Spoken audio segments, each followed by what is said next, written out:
नमस्कार भारत, मैं कुणाल सिंह आपका स्वागत करता हूं। विषय ग्रुप में दल बदल विरोधी कानून लेकर आया हूं। एक सीन को सोचिए, राजनीति का मंच है, किरदार वही है लेकिन पार्टियां बदलती रहती है, कभी इधर कभी उधर, और जनता बस देखती रह जाती है। दल बदल विरोधी कानून को समझने के लिए हाल का उदाहरण काफी प्रासंगिक है। हाल ही में राघव चड्ढा सहित आम आदमी पार्टी के कई राज्यसभा सांसदों ने यह घोषणा की कि वे दल के 2/3 सदस्यों के साथ दूसरी पार्टी में विलय करेंगे, यानी कि बीजेपी में विलय करेंगे। यह कदम संविधान के प्रावधानों के तहत वैध बताया गया, क्योंकि दल बदल कानून में यदि किसी दल के 2/3 सदस्य एक साथ विलय करते हैं तो उनकी सदस्यता समाप्त नहीं होती है।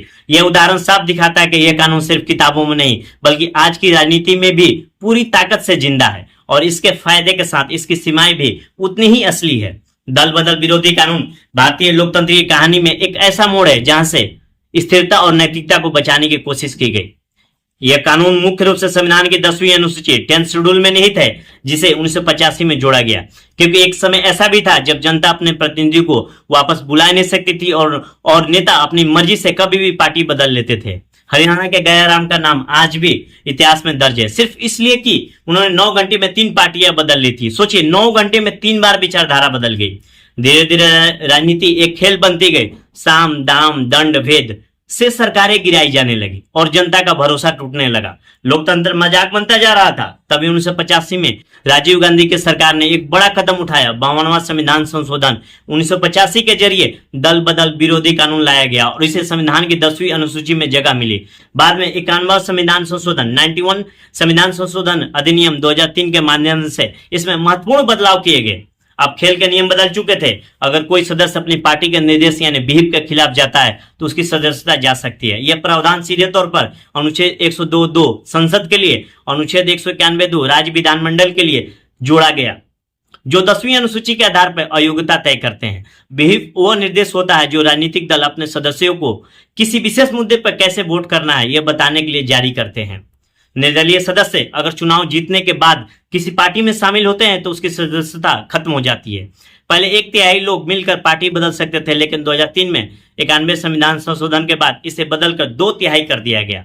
अब कम से कम 2/3 सदस्य एक साथ जाएं तभी उनका सदस्यता बचती है। राज्यसभा के नामांकित सदस्यों को 6 महीने का समय दिया जाता है। इस दौरान वे किसी पार्टी में शामिल हो सकते हैं, लेकिन इसके बाद ऐसे करने पर उनकी सदस्यता समाप्त हो जाती है। 10वीं अनुसूची के तहत अयोग्यता से जुड़े मामलों में निर्णय सदन के अध्यक्ष या सभापति द्वारा लिया जाता है। यह व्यवस्था संविधान के ढांचे का हिस्सा है, लेकिन इस पर न्यायिक निगरानी भी है। इस कानून ने बहुत कुछ बदला। खरीद फरोख्त कम हुई, सरकारें स्थिर हुई, पार्टियों में अनुशासन आया और भ्रष्टाचार पर कुछ हद तक लगाम लगी। लेकिन कहानी यहाँ खत्म नहीं होती। कुछ लोग कहते हैं कि दल बदल एक व्यक्तिगत निर्णय भी हो सकता है। कुछ मानते हैं कि यह कानून नेताओं की स्वतंत्रता को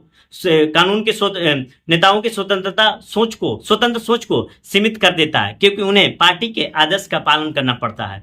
स्पीकर इस पर अंतिम फैसला लेते हैं, लेकिन वह भी किसी न किसी पार्टी से होते हैं, इसलिए निष्पक्षता पर सवाल उठते हैं। और सबसे बड़ा सवाल यह है कि अगर एक व्यक्ति पार्टी बदले तो गलत, लेकिन अगर 2/3 लोग बदले तो सही। यहीं से इसकी कमियां सामने आती है। इस्तीफा देकर फिर चुनाव लड़ लेना, स्पीकर द्वारा निर्णय में देरी और 2/3 वाले प्रावधान का दुरुपयोग, ये सभी इस कानून को कमजोर करते हैं। आज महाराष्ट्र और बिहार की राजनीति इन कमियों को और साफ दिखा रही है।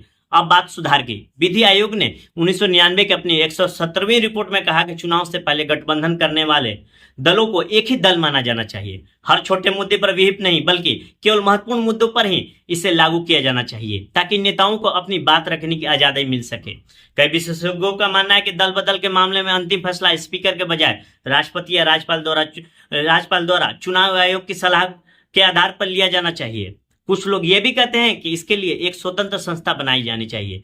1992 में किहोतो होलोहान बनाम जचिलुहु मामले में सुप्रीम कोर्ट ने कहा कि विहिप केवल महत्वपूर्ण मामलों में लागू होना चाहिए और बाकी मामलों में सदस्यों को स्वतंत्रता मिलनी चाहिए। साथ ही यह भी स्पष्ट किया गया कि स्पीकर का निर्णय अंतिम नहीं होगा, बल्कि उस पर न्यायिक समीक्षा हो सकती है। यह सिद्धांत न्यायपालिका की शक्ति को दर्शाता है और अनुच्छेद 136, 226 और 32 के तहत न्यायिक समीक्षा की व्यापक व्यवस्था से जुड़ा है। अंत में यह कहा जा सकता है कि दल बदल विरोधी कानून ने भारतीय लोकतंत्र को गिराने से बचाया है और उसे स्थिरता दी है, लेकिन इसे और प्रभावी बनाने की जरूरत आज भी है। असली चुनौती यह है कि पार्टी अनुशासन और व्यक्तिगत स्वतंत्रता के बीच संतुलन कैसे बनाया जाए, ताकि लोकतंत्र सिर्फ टिके नहीं बल्कि मजबूत और जीवंत भी बने।